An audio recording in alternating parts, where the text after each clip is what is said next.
یہ شادی میری بہن کے 38 سال کے جیٹ سے ہو گئی، جس کی پہلی بیوی مر چکی تھی اور میں 17 سال کی تھی۔ میرے بریسٹ بہت چھوٹے چھوٹے تھے۔ شادی کی پہلی رات شوہر میرے قریب ہونے لگا اور اس کا ہاتھ میرے جسم پر لگا تو وہ غصے سے پیچھے ہوا، کہنے لگا تم تو مردوں جیسی ہو، تمہارے پاس عورتوں والی خوبصورتی ہی نہیں، میں تمہارے ساتھ نہیں رہ سکتا۔ پھر ایک دن میں ڈاکٹر کے پاس چلی گئی، پھر ڈاکٹر نے میرے سینے کو، میرا نام ملائکہ ہے ویسے تو میری رنگت بالکل صاف ستھری اور گوری چٹی تھی، نئے نقش بھی بڑے تیکھے تھے، لیکن دبلی پتلی بہت تھی۔ بچپن میں ہی مجھے لڑکوں کے ساتھ کھیلنے کودنے کا بڑا شوق تھا، اکثر میں گلی محلے میں لڑکوں کے ساتھ ہی کھیلتے ہوئے نظر آتی تھی۔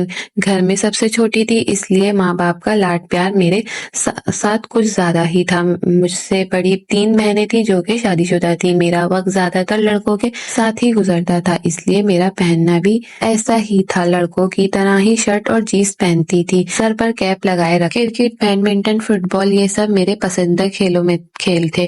مجھے پتا ہی نہیں چلا کہ کب وقت گزرنے لگا اور میں 17 سال کی دہلیز پار کر چکی تھی۔ میں 17 سال کی ہوئی تو میری ماں نے مجھے زبردستی گھر میں بٹھانا شروع کر دیا، کہنے لگی لڑکی ہو تم، گھر پر رہا کرو، شرم نہیں آتی، اتنی بڑی ہو گئی ہو اور ابھی تک محلے کے لڑکوں کے ساتھ کھیلتی ہو، اپنے آپ کو دیکھو، ننگے پاؤں کھیل کھیل کر تمہارے پاؤں کتنے بڑے ہو گئے ہیں، مجھے تو لگتا ہے تمہارے ناپ کی تو چپل بھی مجھے مشکل سے ملا کرے گی، مردوں کی چپل لا کر دینی پڑے گی تمہیں۔ میں شروع سے ہی لاپرواہ تھی، ماں کی بات ایک کان سے سن کر دوسرے کان سے اڑا دیتی تھی۔ ماں کی ڈانٹ سننے کے بعد بھی میرا دھیان باہر کھیلنے جانے والے کرکٹ میچ کی طرف تھا۔ میں نے ماں کی منتیں کی کہ بس آخری بار کھیلنے دے، لیکن وہ نہیں مانی، میرا جانا بالکل بند کر دیا تھا۔ بس اب میں چھت پہ جا کر پتنگ اڑا لیا کرتی تھی اور برابر والے علی کی چھت پر جا کر اس کے پاس ماں کی شکایتیں لگاتی کہ مجھے ماں نے گھر میں قیدی بنا کر رکھ دیا ہے۔ میرا اٹھنا بیٹھنا چال ڈھال سب لڑکوں جیسا تھا، تو وہ مجھے مسکرا کر دیکھ کر کہتا ہے کوئی بات نہیں ملائکہ، اب تم بڑی ہو گئی ہو، اب گھر پر رہا کرو۔ علی تو الٹا مجھے سمجھانے لگتا، اکثر میں اسی سے اس کی شرٹ لے کر پہنا کرتی تھی۔ بے شک میں لڑکوں کے ساتھ کھیل کود کو بڑی ہوئی تھی، لیکن محلے کے لڑکوں نے کبھی میرے ساتھ کوئی غلط حد پار کرنے کی کوشش نہیں کی تھی، اور اس کی وجہ شاید علی تھا، جو کہ ہر جگہ میرا محافظ بن کر میرے ساتھ رہتا، ماں کے بہت سے کام بھی کر دیا کرتا، کیونکہ ہمارا کوئی بھائی نہیں تھا۔ پاپا پردیس میں رہتے تھے، سال بعد آتے تھے۔ جیسے ہی میں نے FA مکمل کیا تو میری بہن کی ساس نے میرا رشتہ اپنے بڑے بیٹے کے لیے مانگ لیا۔ میں 17 سال کی تھی جب ملتان سے میری بہن کی ساس نے اپنے بڑے بیٹے کا رشتہ میرے لیے مانگا، لیکن جب مجھے معلوم ہوا تو میں نے ماں سے صاف کہہ دیا کہ میں آپ کو چھوڑ کر دوسرے شہر نہیں جاؤں گی، اور وہ تو آپ ہی کا جیٹ ہے، میں اس سے شادی نہیں کروں گی، مجھے ان سے شادی نہیں کرنی، مجھے اپنے پاس ہی رکھ لو، مجھے کسی سے بھی شادی نہیں کرنی۔ ماں کہنے لگی تمہاری جو حرکتیں ہیں تمہیں اپنے پاس رکھ کر اور ذلیل نہیں ہونا چاہتی، ارے اتنی بڑی ہو گئی ہو، ایک کپ چائے بنانا نہیں آتا، اور ویسے بھی وہاں تمہاری بڑی بہن ہے اور تیرے سارے عیب چھپا لے گی، اور تم تو جانتی ہو تمہاری بہن کی ساس کتنی اچھی ہے، تم دونوں بہنوں کو بہت پیار دے گی، اور یہ میری ماں کی سب سے بڑی غلطی تھی۔ میں نے کہا پر ماں امجد جی تو کتنے بڑے لگتے ہیں، مجھ سے میں نہیں کروں گی ان سے شادی وادی۔ میری ماں کہنے لگی بیٹا وہ زیادہ بڑے نہیں ہیں، وہ دکھنے میں بڑا لگتا ہے۔ میں نے ماں کی بات مان لی اور شادی کے لیے تیار ہو گئی۔ میرے بہنوئی اور ان کے بھائی امجد دونوں کی شادی ایک ساتھ ہی ہوئی تھی، لیکن میری آپی کی جٹھانی مارکیٹ گئی ہوئی تھی اور وہیں اسے گاڑی کی ٹکر مار دی اور ان کا سر پھٹ چکا تھا، اس کی موت وہیں پر ہو چکی تھی۔